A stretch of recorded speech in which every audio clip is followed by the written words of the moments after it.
Hey everyone, and welcome to another episode of What's Spinning. Hope everyone is well today. Thank you for all of the positive feedback I've gotten from our last episode with Kate from Spinster Records. I know I've mentioned it a few times, but we'll definitely be getting back around to more of those record store episodes. I'll probably wait until after Record Store Day passes so that those stores can calm down from the activity and get back into their normal routine.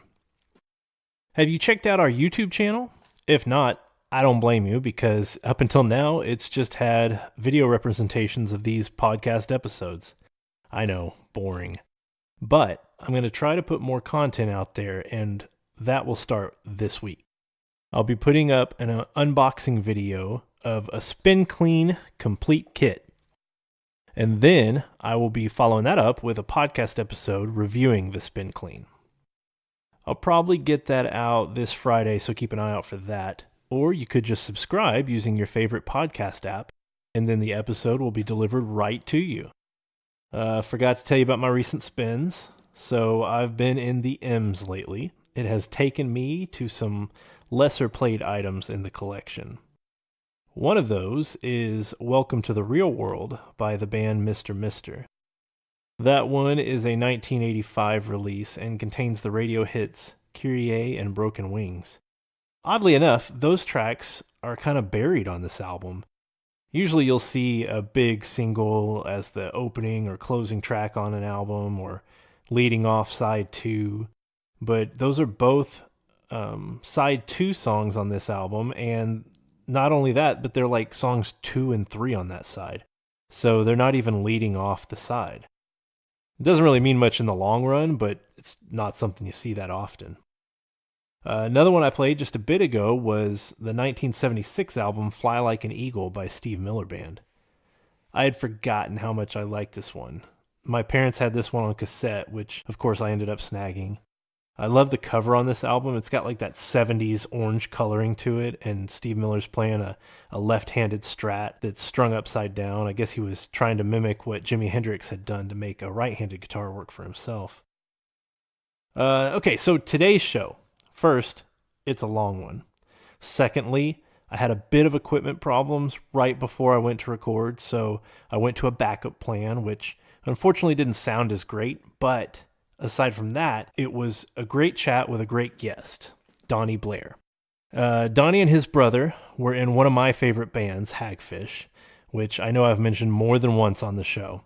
They also played in a few other projects together, but now both work in separate bands.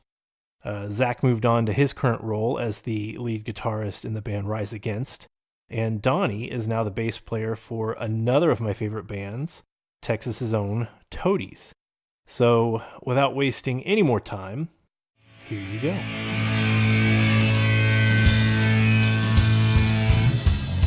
My brother Doni Blair on bass. I said my brother Doni Blair on bass. Let me first, real quick, just thank you for coming on and talking about thank you for having me. Yeah, and like I said, I wanted to kind of talk with you about like music and its influence throughout your life and how it's kind of guided you. And I know you mentioned, I guess y'all's dad was a disc jockey, so music was always a part of it. Always. I can remember as a kid hearing Stairway to Heaven, and then I remember I was like a baby. It's one of my first memories is hearing that and pointing at a blacklight poster, because our mom and dad, and when I say our and we, it's not the royal we. I'm always referring to my brother, Zach. Right. And he's my best friend on the planet, so it's just, we've done everything together. So it's always we got our influences together. We taught each other how to play, so. And I can't remember, who's older?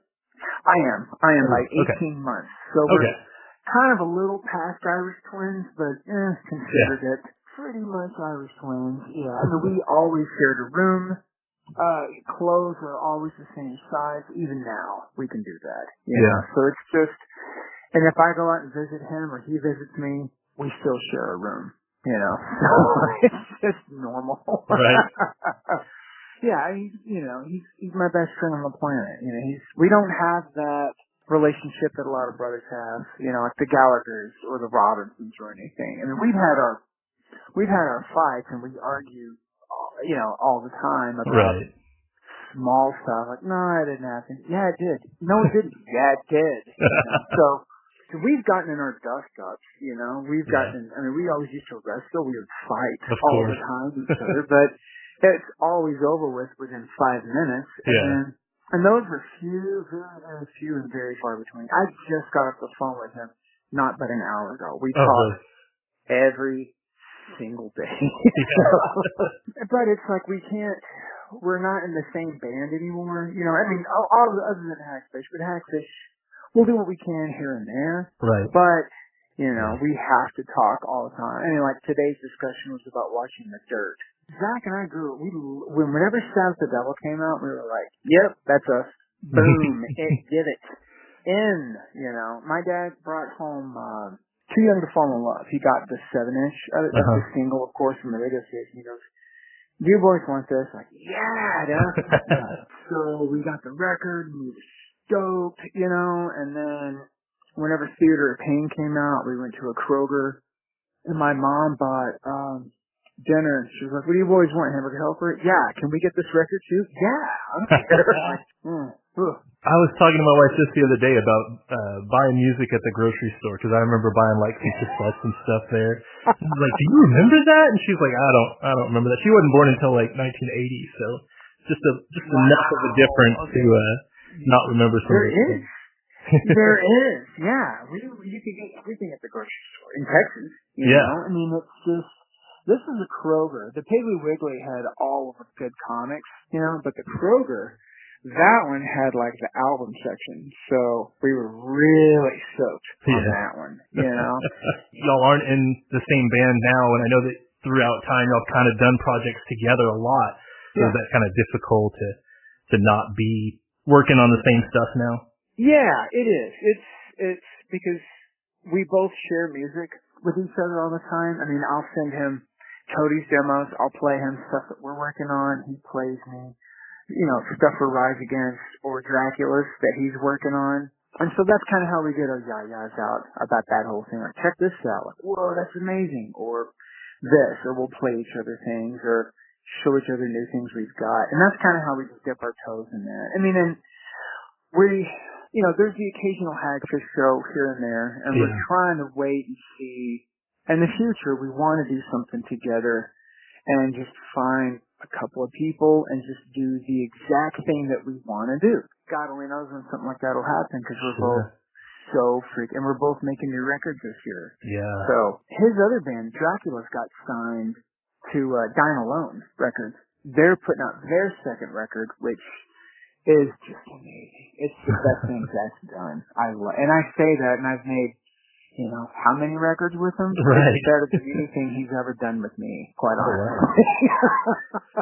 So, speaking along those lines, so I've heard a lot of this through some of the banter, the stage banter and stuff about how y'all first got into things, but I know, at the most recent Hagfish show that I went to, at least, it was before y'all did the Descendants shows. Okay.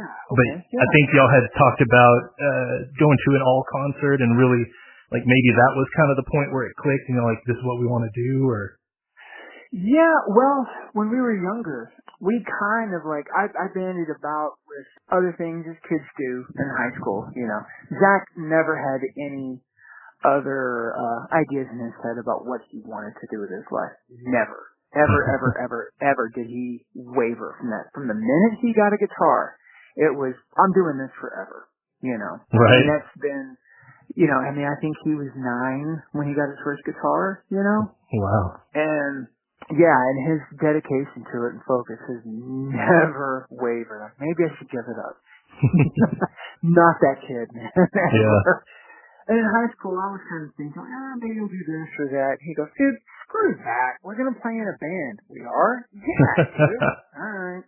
On the weekends, our parents would rent, The Kids Are All Right, or Song Remains the Same, or Pink Floyd at Pompeii, that kind of stuff. Oh, awesome. And we would watch that.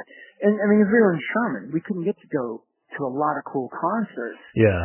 So we would watch those, and that's what made it click. Our first concert was Anthrax, Among the Living tour at the Bronco Bowl. Awesome. Insane show. So Frost opened, it blew our mind. Then we saw Slayer, Shop of Heaven tour at the Arcadia, and that was insane. And so we would go do that, and it would cement our dedication to it.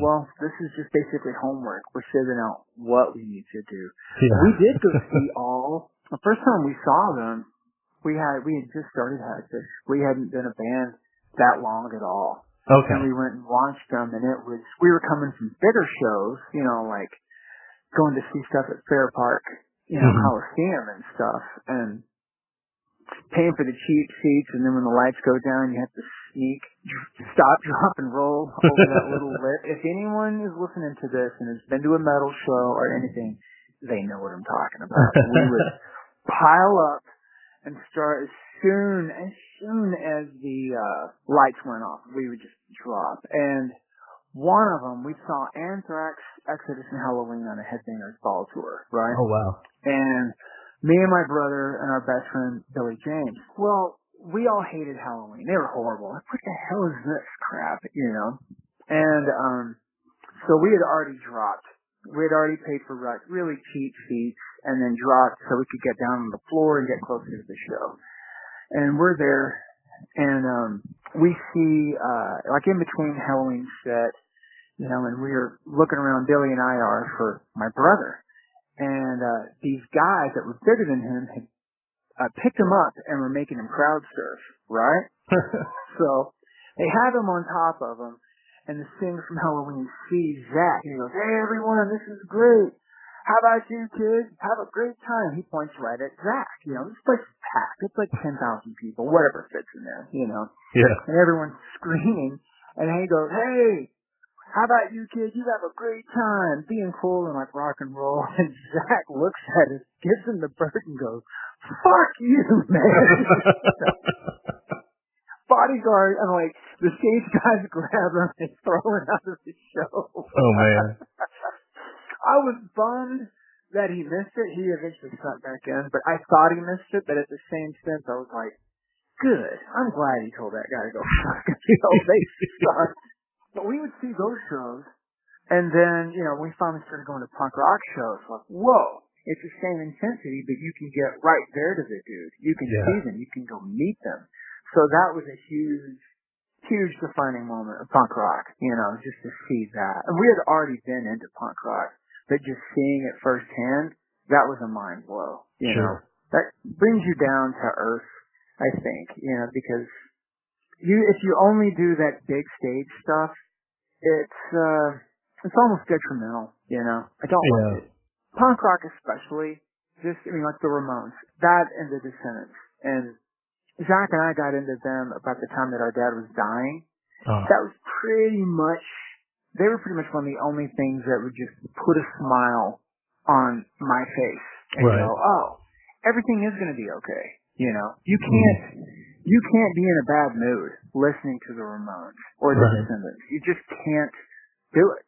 So then that kind of changed, I guess, the direction. I don't know, were y'all already on a certain path with Hagfish, or did that seeing the punk shows kind of change that at all?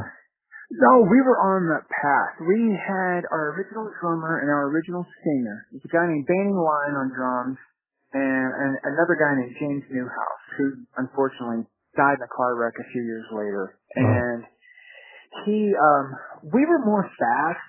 We were trying to emulate Descendants and Circle Jerks, Bad Religion, and just kind of straight hardcore, know? Then we got a different singer. We found, we were changing up lineups. We needed a singer, right? Mm-hmm. And Zach was like, "Man, I'll just sing." I'm like, okay, we'll just be a three-piece. And he goes, "Yeah, I'll just do it." So we tried it out, and he was just like, "I don't want to do this. Yeah. What the hell are we gonna do?" So I was like, "Just talk about it. I gotta go to the can." And when I went to the bathroom, and I came back, they were talking to this tall, skinny dude that we had seen in the rehearsal place. He had a print shop in the back. Right. And I walked in, I was like, "Hey, what's up, dude?" Like, "Who the hell are you?" I was, oh, my name's George, man. I got a place, like a place down there, like where I do shirts, and it used to be in Scam. We were like, whoa, we love Scam. Yeah, well, I've been hearing you guys for weeks, and I love you. And we're like, oh, well, what do you do? Well, I was a singer. Oh, well, we need a singer. Whoa, like, we have a gig with All in a month. Whoa, I love All. Like, well, come on in and sing. Well, I got this one song. Like, oh, play it for us. And it was the song Sour. I don't know if anyone's ever heard that Hagfish song. That's the first song George ever played us. And we heard it and we were like, oh, shit, this is amazing. Right from the get-go. That guy had it, you know? So we were like, whoa. And after that, we just started doing better and better because we had really good songs with George, but they were still being played fast. Yeah. And we went through a different lineup change with one of my best friends, Scott Carter. He'd only been playing drums about 2 years, right? So he wasn't at that point in time adept at playing the fast stuff. Mm-hmm. He was better at playing more Marky and Tommy Ramone type thing. That was like his speed. And at that point, you know, we were just full on into the Ramones and Digits and that kind of stuff. So Zach was like, wait, Scott, just do like the Marky beat, but we'll play these songs. Cause like Happiness and all that stuff was like hardcore fast. It used to be super fast. And Scott did that and Zach looked at me and goes, dude, check it out. I'm like, whoa. So George came up, sang over all of it. And he was like, wow, this is like really, really, really, really cool. So the sound kind of came about because of Scott, you know. Scott he really helped get that sound out there, you know. Yeah. And it's not a Scott because of his deficiency. He was a good drummer, you know. It was because at that point in time, and now he can do all these other things. You know, he was in this band, the Hellions, who are still playing now, and he can play fast and all that stuff. At that point in time, he had just started. Yeah. And he was my best friend. Like, well, let's give it a shot. And was he the drummer on Buickman? Half of it, yeah. Okay. Halfway through making that, we had another lineup change. You know, we weren't getting along with Scott at that point, unfortunately. Stuff happens as bands do. Yeah.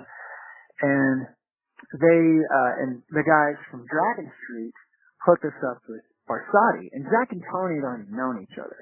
Oh, okay. Tony had been in Cool Christine and all that stuff. And Zach loved the way he played. And we all met up and stuff like that, and I didn't know, you know. I was like, I don't know, man. You know, with the hair and the drummer microphone, I don't know about this, and the twirling. And then he's quite the showman, you know, for sure. Tony doesn't mess around. That's the thing. And I was an idiot to think that until we played. We did our first rehearsal, and I was blown away. I went, oh, okay, this is amazing. And Tony is still one of the best drummers I've ever played with in my life. I would say one of the top 2 drummers, other than, you know, being Rez. You know, well, no, I've played with some amazing drummers. I really have. But Tony he just has this innate sense of how drums need to be played. Yeah. He's just one of those people. Has he done any other bands since Hagfish? No, he's killing us. He was in Riverboat Gamblers for a spell. He did a few tours with them with Joan Jett, the Blackhearts, and Eagles of Death Metal.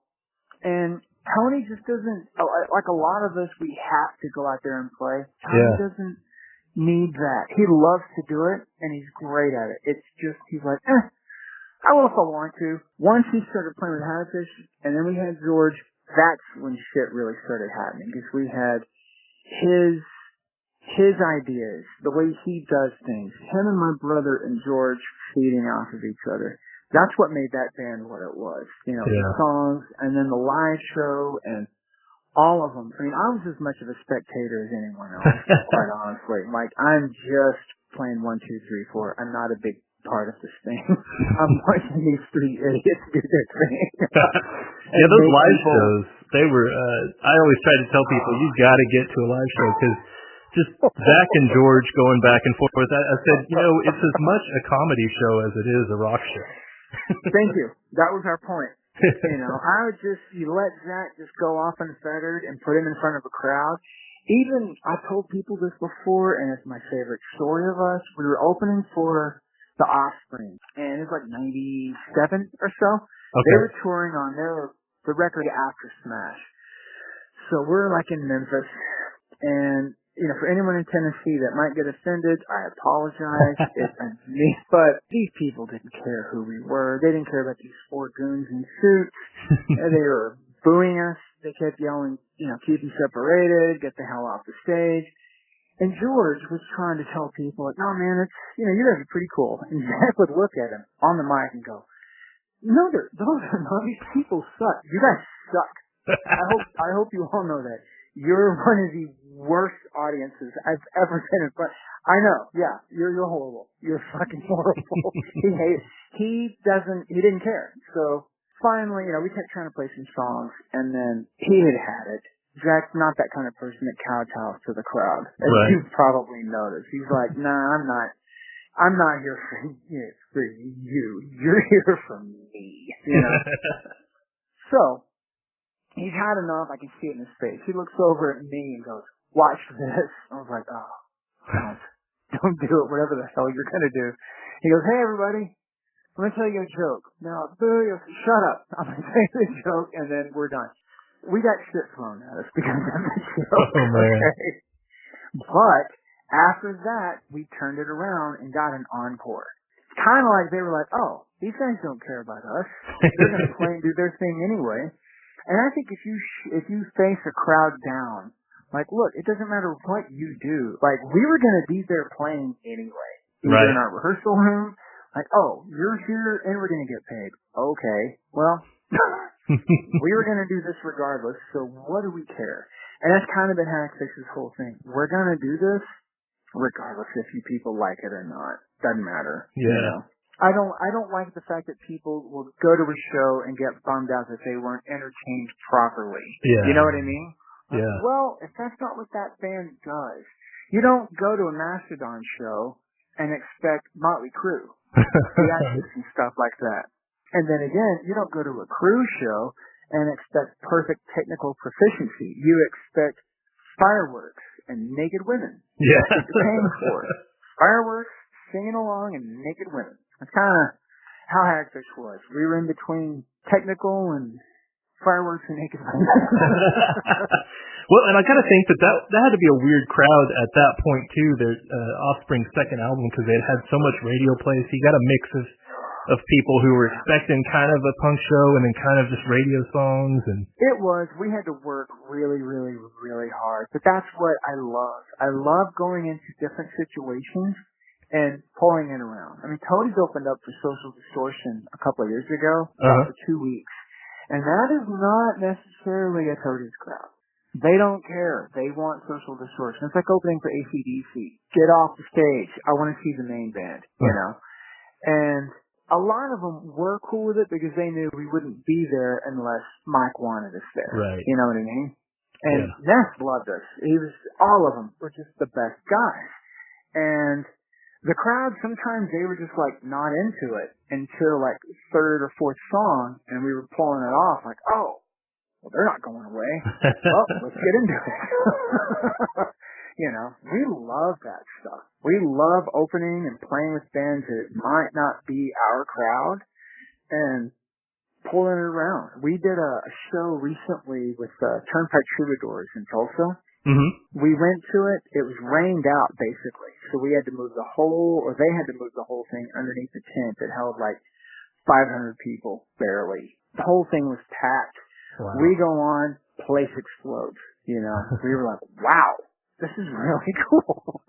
Those people could not have been in a better mood, and we didn't know how it was going to be. It's kind of like, you put yourself in a different situation, you really got to pull out all the stops. You really got to play without kind of overdoing it, like, hello Tulsa, love you. None of that crap, And I told Hayden, like, please don't ever say that, because I will walk. And he goes, dude, I'm never going to do that in my life. That's not in that guy's DNA. Right.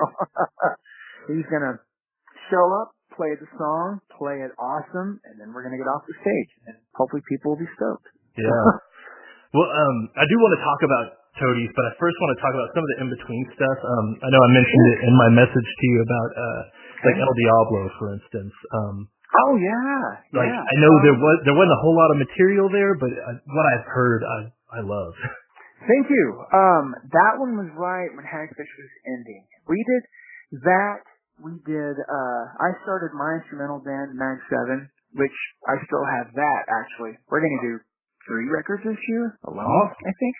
Yeah, I'm pretty stoked. Actually, we've been doing it like back and forth with email. It's weird, but Logic is an amazing program, so I'm actually going to do more bass for it today.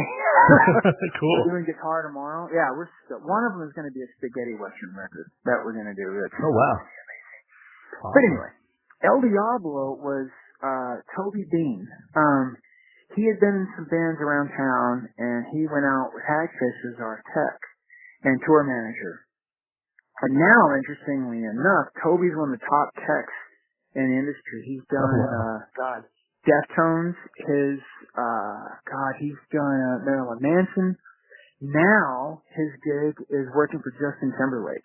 He's, keyboard tech. But El Diablo was Toby's band, and he had a couple of other guys in it.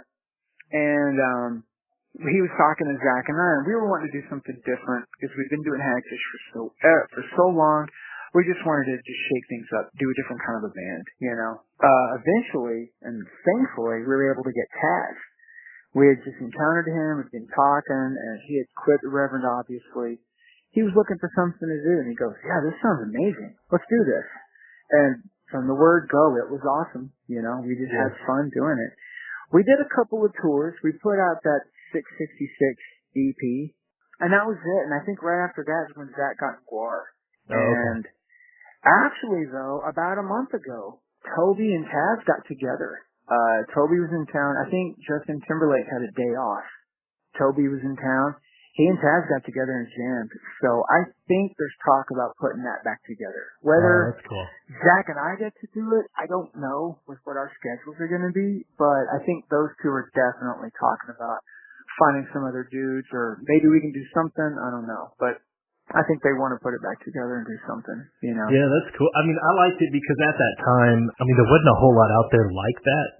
At least that I was hearing, and I was just like, this is great. They're just short, fast songs, and they're in your face. Thank you. It was a fun record to make. We went in, and we were out. We really tried hard to push that. We pushed it for like about a year and a half. We did probably 3 tours, all West Coast stuff, and just had a hell of a time playing with those guys and learning different things about industry, about doing this, and hanging out with Taz. Taz is another just amazing drummer. Just simple, you know? Simple to the point. What he does is awesome. He knows how to lay it down, and he's just a great dude. He taught us a lot about certain things. Yeah. And told us some awesome Reverend stories, too.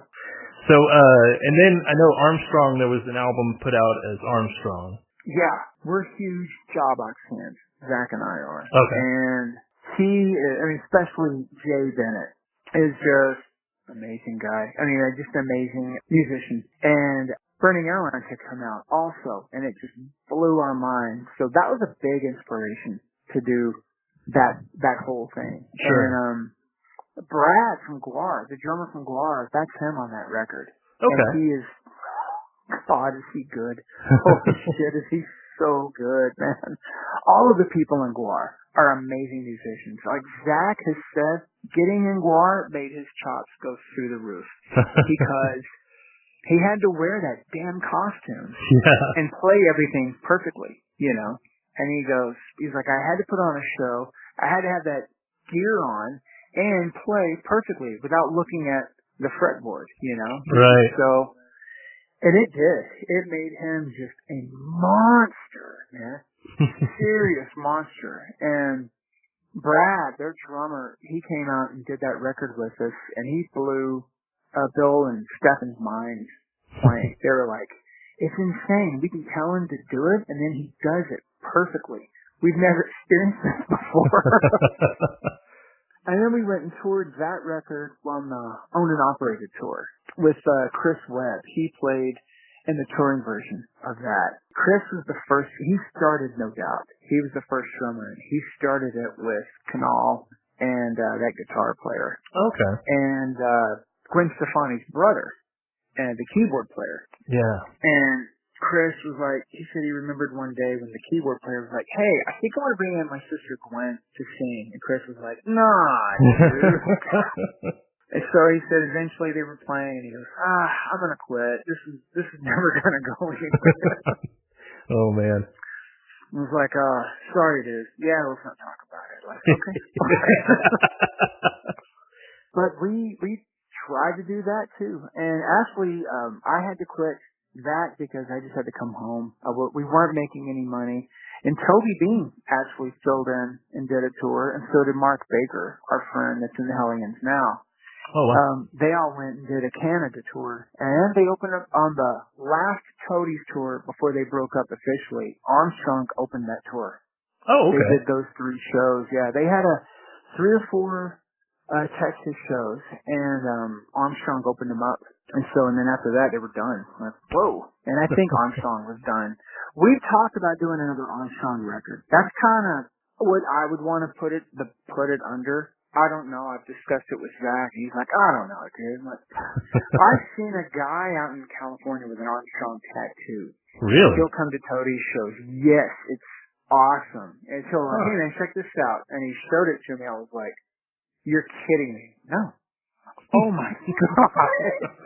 Wow, that is really cool. That band was fun. But at that point in time when we were doing it, it kind of segued into Only Crime.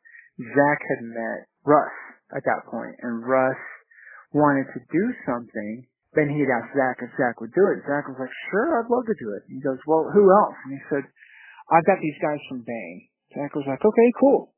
And I had gone home. Like, I gotta go home and make money. And then they got Stevenson in the band, because they were talking to Bill, like, hey, would you produce this? What is it? Like, well, it sounds like this. Well, who's your drummer? Like, well, we don't have one yet. Well, I'll do it. And I'm like, what? You do it? Okay, done, dude. And that experience was nuts. I tried out for the band, because they had a different bass player, Pete, that was in Bane. Okay. And Pete ended up not being able to do it for some reason. I think he had gotten some awesome, like, computer graphics job, something like that. And he couldn't do it, so they needed a new bass player. So Zach came through here in Amarillo. We drove up in a horrible snowstorm. And I think it only takes about probably maybe 6 hours, 7 hours to get to Fort Collins from Amarillo. Right. I think it took us 10 hours to get there. Oh, man. The minute we got there, I said hi to everyone, and we went to the rehearsal room and started playing. It was nuts. I was exhausted. Zach was exhausted, but we ended up playing, and I think a week later we made that To the Nines record. It was fun. It was fun. And then the Virulence record we made, too, was awesome. Then Zach quit for Rise. They kind of nabbed him. I know y'all have worked with Bill Stevenson quite a bit. Was that your first time actually playing with him?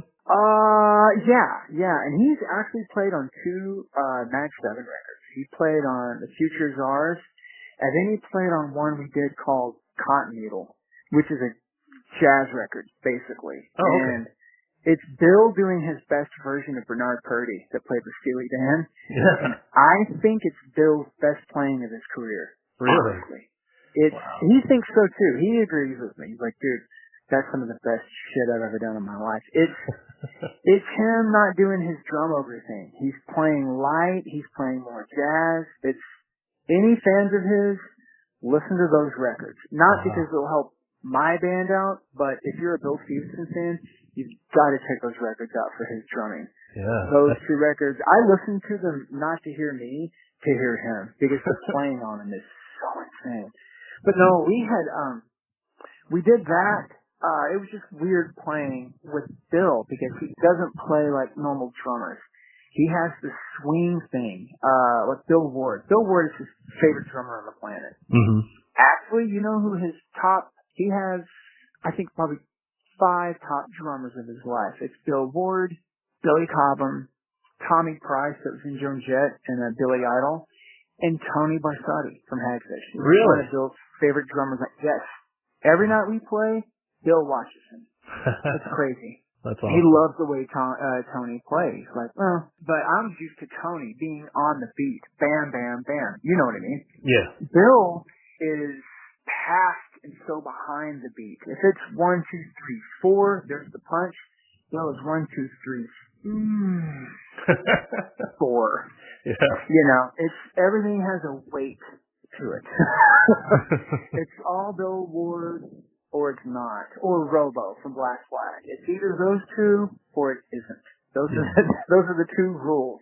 And writing with him was crazy. You know, playing with him was crazy. It made everyone's abilities.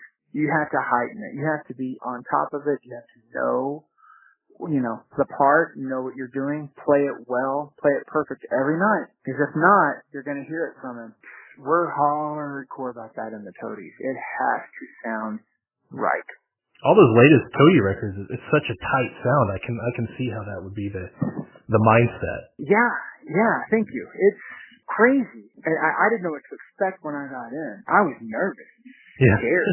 Shit, I always wanted to be in the Toadies, you know. And then once I tried out, I found out about the audition. I got the word like, hey, it's a pick gig, and you have to do all down strokes. And I was like, done. Shit, I'd never played with a pick in my life. I was a fingers guy. I grew up around Maiden and Rush, you know, Carl Alvarez, like, and then downstrokes. Like, oh my God, kill me! I can't do this. I actually went up. I flew up to Fort Collins. My wife and I went up there, and I remember they would record, and that night we were staying with Zach. He and I would go over the Toadies songs. It was a few weeks before my audition. I was all right, well, let's try it this way. He was just helping me out with stuff, you know, because I'd never played with a pick before. Right. Is that normal for a band or an audition to be that particular? Not a lot of them, but I think just with the Toadies it was, because we are that kind of a band, you know. And I know that now. I didn't know that then. They wanted the sound to be a certain way. And Lisa played all downstrokes. Yeah. She had a very particular sound. And to have some idiot come in with just his fingers, you know, they were worried. They were like, nah, dude, you know, and now I get away with it. I mean, if I drop a pick, I might play the whole song with my fingers and they don't know. Like, wow, did you guys hear that? What? I played away with my fingers the whole time. You did? Yeah. But back then, it was still a new thing. They hadn't had a bass player yet. You know, they'd had a guy named Mark that had filled in and stuff, and then he told them that he couldn't do it, so they're like, shit, we gotta find a bass player. It was an experience for them and me. They were getting used to me. Even though I'd known Clark, I mean, I've known Clark longer than I've known my wife. My wife's known Clark longer than she's known me. I knew Rez. My brother was in the Burden Brothers for about a year and a half. He's not on the first record, but he was one of their, he might have been their second guitar player they had after they started the band. Yeah. So, you know, Vaden and Zach already had that relationship as well, so they didn't know what to expect from me. God help them, they found out. It's weird to, you know, to be able to play those songs. Like, wow, I always used to dream and think about playing these songs, and now I get to every night, and I get to hear that guy's voice every night in my ear. So unique, too.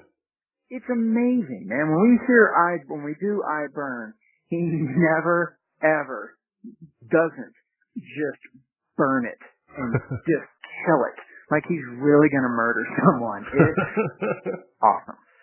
And I was actually practicing. We have some shows coming up. So I was listening to some live stuff, and I think it was on, it's Quitter. At the end of Quitter, Clark, the feedback he does is just insane. He does it perfect every freaking night. Gene Vaden they have this feedback thing that they do, and they do it exactly on the record, and they do it perfect. They treat it like a note. And I heard them talk about this, like, no, it's not that, it's right here. Oh, okay. Well, that's where it is. Like, what the hell are you talking about? It's just an insane, amazing band to be in, you know. It really is. And it's made me a better player. They were like one of the last bands of that era to be able to, they had to actually play for real. And they've carried that on to this day. And it's just still how we write, still how we play. So it's just been kind of really cool. So to kind of bring it back around to current time, you're working on a few things now. You said, I guess y'all are working on a new album as Toadies? Yeah, we're writing it right now. Hopefully, and I don't know when our time frame is to make it, definitely this year. We've got about half of it written, and there's some awesome stuff on it, man. Already what we have, there's some really cool songs. Todd has come up with some really creepy shit. Yeah. He's good at that. It's always kind of like a serial killer, weird guy. I think he referenced that in... You have no clue. It's weird you say that. You have no clue. It's a little scary. I don't want to know where he's pulling that from, but... Me either, bud. I don't want to know either. I told him, like, God, I really don't want to look inside your brain. He's like... Yeah, it's nowhere near the rat's nest that yours is. Yeah, well, the touche. You got me there. But he's getting it all out there, so. He is, but I bet you my brain is probably worse. But that's the thing is, and I think he's really great at coming up with stories. That's his thing. And I think really, really great songwriters are great storytellers. Nothing about, oh, my heart is emoting this or that, or I miss you, or fuck society, or screw the man, or all that. Oh, okay, whatever. Great songs are great stories. Once people there's real character work in there. Exactly. And the thing is I was telling him this, listening to his lyrics, because from writing and all that stuff, writers, if they want to write a story, they have shitloads of time and words to do it in. Right. He doesn't. He's got 2-3 minutes top, couple of bars to tell the story. So it's brevity, concision are his weapons to get the point across. And it's like, wow, how did you come up with that? I don't know. I had to tell the story, and I couldn't do it with that word, so I chose that word. It's cool. And the stuff that he has now, actually a lot of it, it's been cool because we're going back and forth with riff from email, and it might be stuff that Rez will send to one of us. He'll put a drum beat, he'll mouth a drum beat into a phone, and Clark will put some awesome chord. It'll always be off time, of course. Yeah. That's how we do things. And he'll put that into the phone. Clark will put amazing, really cool chords and just a cool chord pattern over it, and then send that, and then Vaden will redo the entire thing and put lyrics and vocals over it. And it's like, wow, that is really cool. We've got a few like that have already come. They're done. Yeah, so we're pretty excited about the writing process now and how it's shaping up to be, and like that's our focus this year, to get that thing done. Like we can't come out with a synth record, even though we would love to do that. That would probably definitely blow people's minds. It would. It would make us like, yeah. Then that's the other thing with that band is everyone's tastes are all over the place. Yeah. So that was one of the things that surprised me too, is like a Blondie song showed up on an album, and I was like, where did that come from? Yeah, we didn't know. He threw that at us. He goes, what do you guys think about this? We're like, I don't know. He goes, I can tell you're probably a little concerned. Let me play you my version. We were like, whoa. Yeah. He said he was driving around with his daughter one day, and he heard it, and he goes, wow, what a sad song. From a girl's perspective, right? And he hauled ass home and put that version down. What do you guys think? Like, dude, that's amazing, man. We'll do it loud, and people love it. I love playing that song because you can see. Whenever we go into it, and people are like, what? And then as soon as he starts singing, you can see the light bulb go off in their face. It's like, what? That is hard glass. Yeah. And I love doing that. And we will do that at shows. With one of the most fun things is to be in the back of the bus and listening to stuff.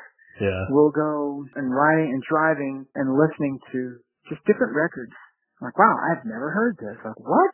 Check this out. And then we just turn each other on to new music, That's awesome. Or things that, oh yeah, and that is the most fun. Just kind of the four of us sitting there BSing and listening to music constantly. That's kind of what we do on tour. So we just kind of sequester ourselves and just hang out and talk about stuff and listen to music. Just turn on an Eagles record or Talking Heads or something like that and talk about that band or whatever else. And does that, listen to those different albums and stuff, does that kind of lead to inspiring you to try something else, something new? Yeah. 100%. It might turn us on to, like, whoa, did you ever think about doing this? No, but I am now. So many times that has happened, hell, even recently, going to visit record stores. Vaden likes to go to Panther Vinyl in Fort Worth. Great place. They actually have the original Rubberneck painting of the store. Awesome.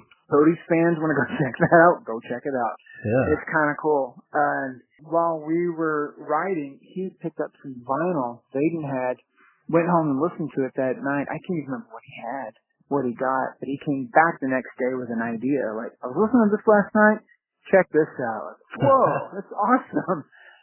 It might have even been Budo's band. Something like that, but he had a great idea that he got from listening to Budo's band. You know what I mean? Wow, yeah. Something like that. So it's cool to be in a situation with music lovers and no one is bitter about anything. We all still love listening to music and playing it. That's awesome. And being excited about creating it and getting influenced by new things. So other than music, I know you got other things going on. I didn't know if you want to talk about the book you did and kind of how martial arts has influenced things for you lately too. Oh yeah, I did a book called Even If It Kills Me on YMAA Publications. Gotta throw that out there because they'll kill me if I don't. Available at all Barnes & Noble and Amazon and Books A Million. But it was just. When I was a kid, Zach and I had done Taekwondo because we were in love with ninjas. Still in love with ninjas. Yeah. You're about my age, so remember how amazing ninjas were when we were kids? Oh, Why wouldn't you want to be one, Of course. And we wanted to be. So we had gone to do Taekwondo and got really good with it. But then after a while, we got out of it. So we got out of it, and I would always just be bummed.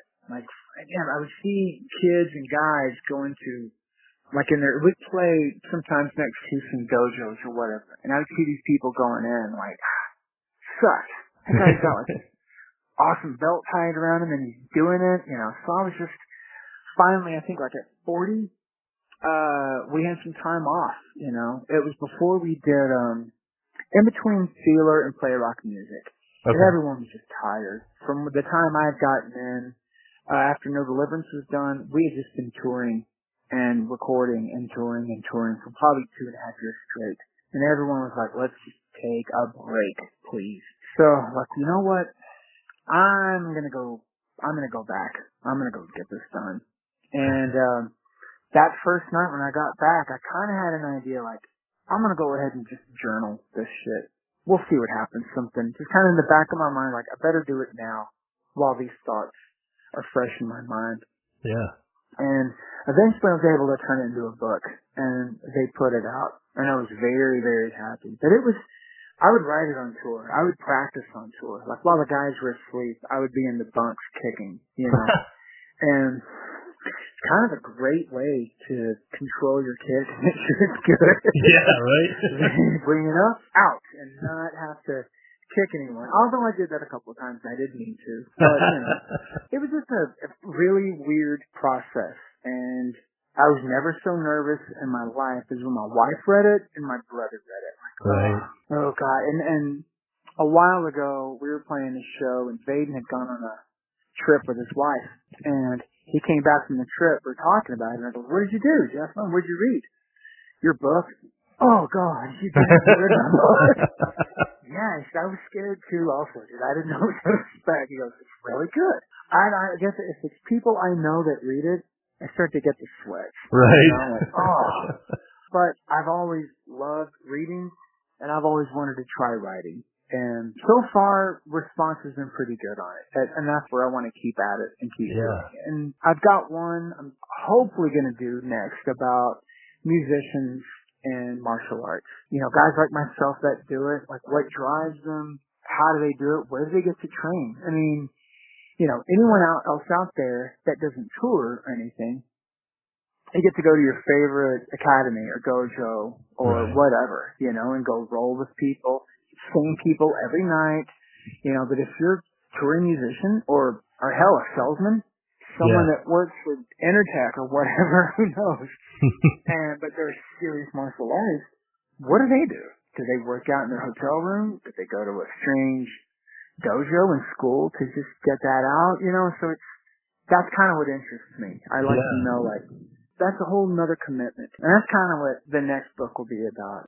Hopefully we can talk about that one whenever it comes out. Hopefully we can talk to you again. That'd be great.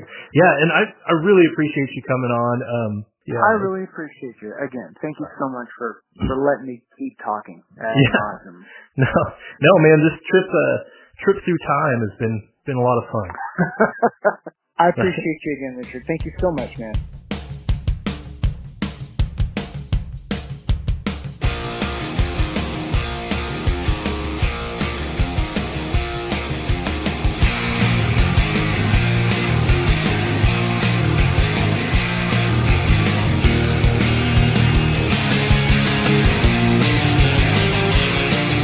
All right, there you have it.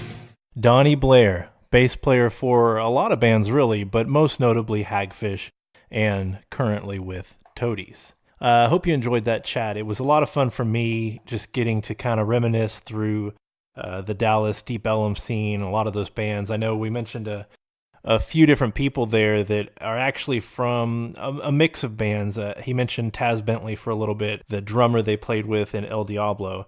And Taz was also Reverend Horton Heat's drummer, and then later also in Burden Brothers. So kind of a mixing of a bunch of characters there. Vaden Todd Lewis from Toadies, also from Burden Brothers, and just a good mix of guys in that Dallas music scene that have really continued to work together throughout time. So it's pretty cool to hear those stories and to kind of, like I said, reminisce. Items I've received lately. There's two pretty cool things that I've gotten lately. One of them is the band Zebrahead. Zebrahead is a band that I liked in the, I guess, probably late 90s. I think I may have talked about them on the show before, but they were part of that rap metal scene, the kind of that mixture of rap and metal that happened towards the late 90s and early 2000s. Anyhow, they had on their website an album available that is, I believe it's white with like a color blob mixed in it. But anyhow, the album is called The Bonus Brothers, and it basically is bonus tracks that were on singles or on CDs that were only released in Japan originally. So these are cool songs that span a number of years of releases for them, but they're tracks that weren't normally available on US releases. So it's cool to have those compiled on one album, and the album looks cool too. I think it was a pretty good price, and it's a limited edition. I feel like it said there were only 250 copies, so that is pretty cool. And then the other one, I have to admit, I made an Amazon purchase. I know I always preach go to your local record store, but Amazon's been having some killer deals lately. This one came around, and it was $12, and it's a 3-album set, but it is Jimmy Page and the Black Crowes live at the Greek. I believe it's on white vinyl. I've not opened up my copy yet, but I believe it's on white vinyl, and it's 3 albums, so I'll probably open that up tomorrow and take a listen there. Other than that, that's it for this week. Hope everyone's doing great. I hope you have a great week. Like I said, later in the week, I'll be doing the review of the Spin Clean, so that'll be great. And also, there'll be an unboxing video on the YouTube channel. And of course, as always, if you'd like to interact with the show, the email is podcast@wildhogrecords.com or @spinningpodcast on Facebook and Twitter and Instagram. Have a great week, everybody. I'll talk to you later.